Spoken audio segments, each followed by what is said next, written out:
Grant, I wanted to thank you so much for offering us the opportunity here to do our first horse trial.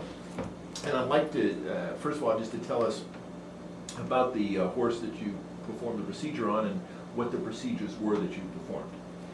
The horse's name is Macho, and he's a horse that is living here, and he's got nothing wrong with the areas that we explored, but we did discover some while we were in there too. None that we knew clinically. We went in both the right radiocarpal joint and intercarpal joint, and we also went in the tarsus, or the hock of the horse, which is akin to our foot, and we went in the tarsal curl joint. We did see some pathology in both the tarsal curl joint. We had a little bit of osteochondritis there, and a little bit of fraying of the cartilage, which I think we can see on the screen. So you performed, I think, 3 procedures, would you say? 3 yes. Diagnostic procedures. Yes. Okay.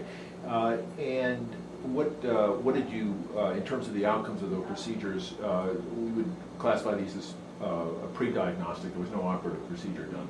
Right. Right. Okay.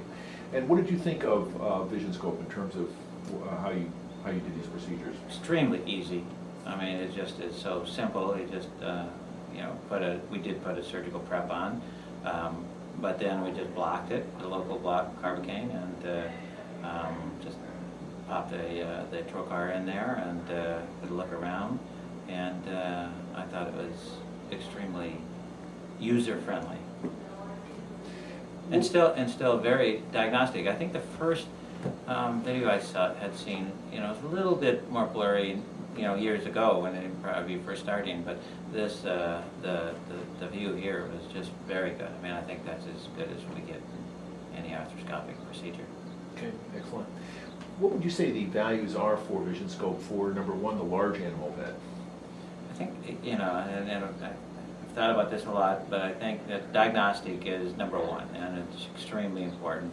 And yet the simplicity of it, because, boy, a picture is worth 1,000 words. And if you can, in spite of all the diagnostics that we have, nuclear medicine and CAT scan and MRI, still things escape you. And if you can look inside the joint, it really means a lot more. And to do it inexpensively, it's tremendous to be able to do that. And so this would allow you to do that and not lose any time on the horse. That's the other thing that's really big. A horse that we were talking about earlier, they can't afford any downtime. It's in the stakes. So to be able to look inside there, and yet they don't want to do any harm to the horse. So if you could look inside and say, this horse has a fracture, he shouldn't be racing, or that it's okay, just keep on going. That would be a tremendous asset.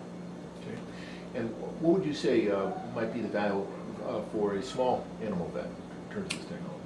Small animal, and basically I don't do small animals, except we do some advanced procedures on them too, diagnostic procedures. But I think the concept here is that we have much smaller joints, so it would be easier to do arthroscopy on those joints with this. So I think it adds more flexibility of use of the machine too.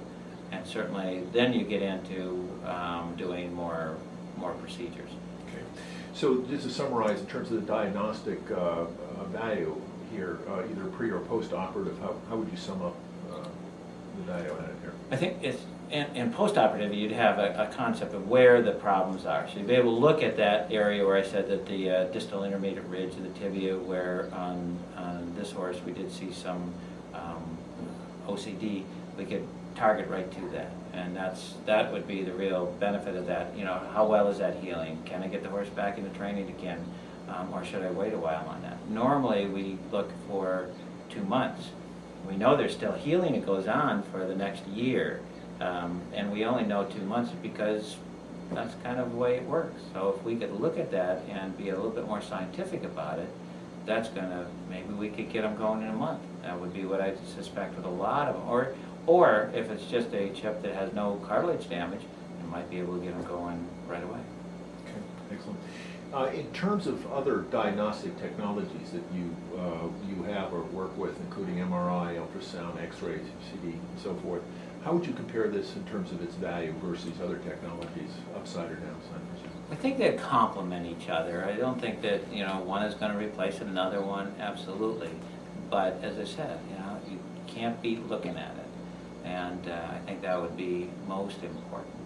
I think that, you know, nuclear medicine adds the physiologic part of it, and MR and CT are more structural. But to be able to look inside the joint here, I don't think you could beat this. Okay. And again, at a more reasonable price.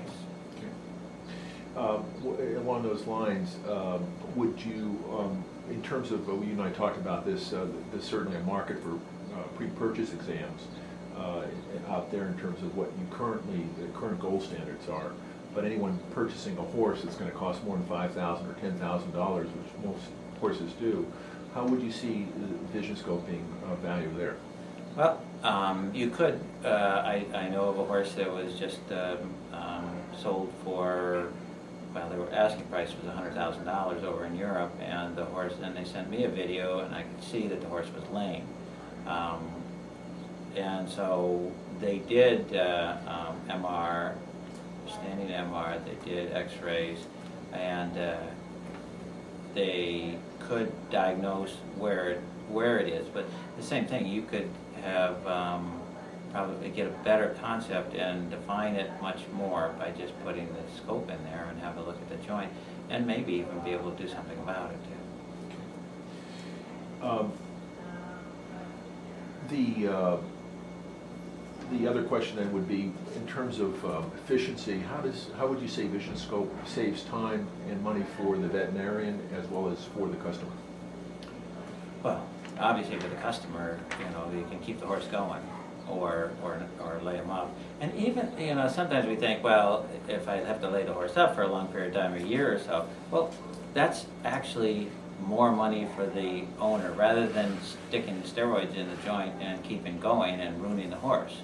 So that to have the horse next year is even a lot better. So oftentimes, you know, you can't beat diagnostics. I mean, really, and this just is fine-tuning our diagnostics a lot. Tremendously efficient with being able to do that. I mean, we did 3 joints just in a matter, you could do that in 20 minutes. So very quick to be able to make those evaluations on that. I think as far as a veterinarian, it would make it more accessible in the field so that you don't have to have a referral hospital like this to do basic diagnostics and basic therapeutic procedures too. And I think that, as I say, saves the client's money and adds another dimension in the field. Realizing, of course, that you have one of the top veterinarian practices, large animal veterinary practices in the United States, and therefore you are able to afford a number of these other technologies. When we talk about other large animal vets that perhaps don't have an MRI machine or CD, how would you say that this, the price point of this, and again, we're still not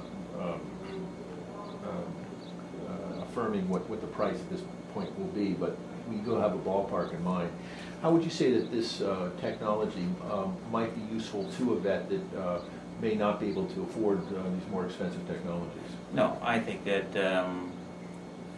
I think it opens up to be able to use that. I mean, you know, if you're going to have a hospital, I know a hospital that recently built, you know, $5 million, and I mean, it's very expensive unless you've got the facility there. And so to be able to, you know, comparatively here, this price is very inexpensive. And I think that it also allows people to provide better service, and the veterinarian has to make money too. So you have to build in some flexibility so that they can make money. So in that context, just ballpark, an MRI machine might cost what? An X-ray machine or a CD might cost? As I said, I got a real deal on an MR for $250,000, and they go up from there. So. And then that's your hardware cost. What would you estimate your procedural costs would be with MRI, including usually you would maintenance? charge $2,500 to do an MR. MRI. Yeah. Okay.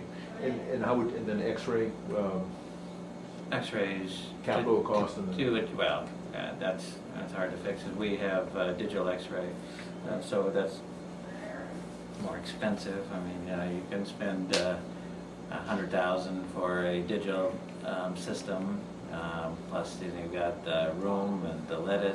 There are some systems out there that you can buy for $75 that are portable to go out in the field. But again, you're still limited to what you can do with that too. Okay. So the X-ray, and again, the X-ray cost per usage cost might be? Usually per X-ray, people are generally charging $50 to $7,500 an X-ray, and oftentimes you'll be taking a complete set of a joint would be 4 X-rays. So the cost would be between $200 and $400, and for a series of X-rays per se. Okay. And the X-rays how would you compare an X-ray results versus vision scope results in terms of the diagnostic application, where it might be applied, where X-ray would, and where this might? I think, again, you'll find a lot of complements there, because you'll see that, well, I see something on the X-ray, but I'm not sure. Because X-rays are not, they don't define it. Again, looking at it is certainly going to be much more valuable. So that if you take X-rays and you say, well, I see something there, but I'm not sure what it is. Well, then you pop this in there. So it adds, again, another dimension of treatment. You're probably not going to be able, what would you do other than that? You do an MRI or even a CAT scan. So, but that's a lot more expensive to do that. So I think that it probably would replace more of the MRI procedures.